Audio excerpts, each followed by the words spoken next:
కలకత్తాలోని PG వైద్య విద్యార్థినిపై అత్యాచారానికి పాల్పడిన నిందితుని కఠినంగా శిక్షించాలని ఐఎంఏ మంచిర్యాల జిల్లా అధ్యక్షులు డాక్టర్ రమణ మంచిర్యాల జిల్లా కేంద్రంలోని ఐబీ చౌరస్తా నుండి బెల్లంపల్లి చౌరస్తా వరకు ఐఎంఏ ఆధ్వర్యంలో ర్యాలీ నిర్వహించి మానవహారం చేపట్టారు. ఈ కార్యక్రమంలో డాక్టర్లు, మెడికల్ విద్యార్థులు, స్వచ్ఛంద సంస్థలు, మహిళలు పాల్గొన్నారు. ఈ సందర్భంగా డాక్టర్లు మాట్లాడుతూ కలకత్తాలో జరిగిన ఘటనలో నిందితుడిని కఠినంగా శిక్షించాలని డిమాండ్ చేశారు. ఇలాంటి ఘటనలు ఇలానే కొనసాగితే వైద్య రంగానికి రావడానికి భవిష్యత్తులో ఎవరు ముందుకు రారని తెలిపారు. దీనిపై సమగ్ర విచారణ జరిపించి నిజమైన నిందితులను బయటకు తీసుకురావాలని, లేకుంటే అత్యవసర సేవలు కూడా నిలిపివేసి పెద్ద ఎత్తున రాష్ట్ర వ్యాప్తంగా ఆందోళన చేపడతామని హెచ్చరించారు.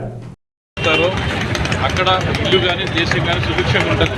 కానీ ఈ రోజున బెంగాల్ రాష్ట్రంలో కలకత్తాలో జరిగిన ఘోరం చాలా అన్యాయం, తీరని ఘోరం. ఆ ఫ్యామిలీకే కాదు, డాక్టర్ ఫ్రాటర్నిటీకే అందరూ దిగ్భ్రాంతి చెందే పరిస్థితి ఉన్నది. అందులో ఎవరు ఇన్వాల్వ్ ఉన్నా, అది మెడికోస్ కానీ, ఎవరు నాన్ మెడికోస్ కానీ, పొలిటికల్ వాళ్ళు ఎవరున్నా కూడా వాళ్ళందరినీ కూడా తీసుకొచ్చి చేసేది మాత్రమే ఆ అమ్మాయికి న్యాయం జరుగుతుందని మేము భావిస్తున్నాం. అందుకనే మంచిర్యాల జిల్లా వ్యాప్తంగా ఉన్న ఐఎంఏ కానీ, ఫాక్సీ కానీ, మరి మిగతా drugs and chemist association, Lions club, మహిళా సంఘము, మమత, హోమియోపతి, ఆయుర్వేదిక్ అందరూ కూడా ఏకకంఠంతో ముక్తకంఠంతో వచ్చి ఈ యొక్క సంఘటనని వ్యతిరేకిస్తూ మరి మా యొక్క ఎగోని బాధని ఈ మానవ సమాజాన్ని తెలియజేస్తున్నాం. అది మనిషి మీద జరిగినది కాదు, ఒక మానవత్వం మీద జరిగిన దాని దాడిగా భావిస్తున్నాం.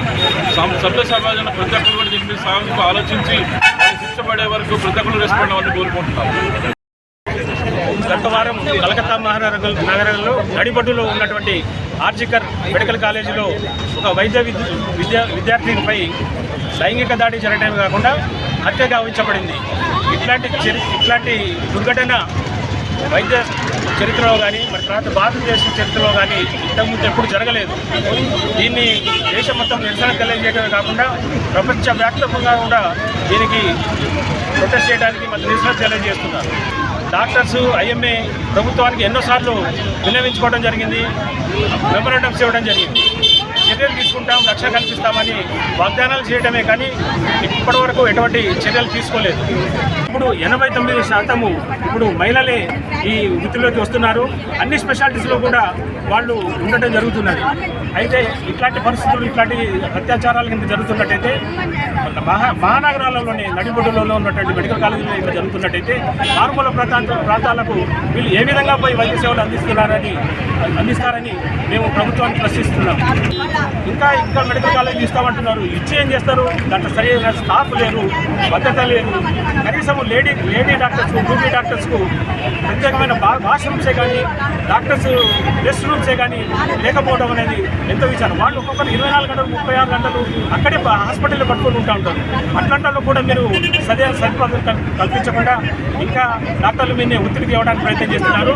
ఇదే విధంగా ప్రభుత్వానికి ఇంకా ఒత్తిడి చేసి మన తర్వాత మేము అడుగుతున్నట్టుగా వైలెన్స్ అగెనిస్ట్ డాక్టర్స్, మన తర్వాత హాస్పిటల్స్, హెల్త్ కేర్ వర్కర్స్ ఇంకా సెంట్రల్ గవర్నమెంట్ తీసుకురానట్టయితే మేమంతా కూడా దేశవ్యాప్తంగా బంద్ పాటించడానికి, అవసరమైతే అత్యవసర సేవలు కూడా బంద్ చేయడానికి మేము సిద్ధంగా ఉన్నామని ఈ సందర్భంగా తెలియజేయడం జరుగుతుంది.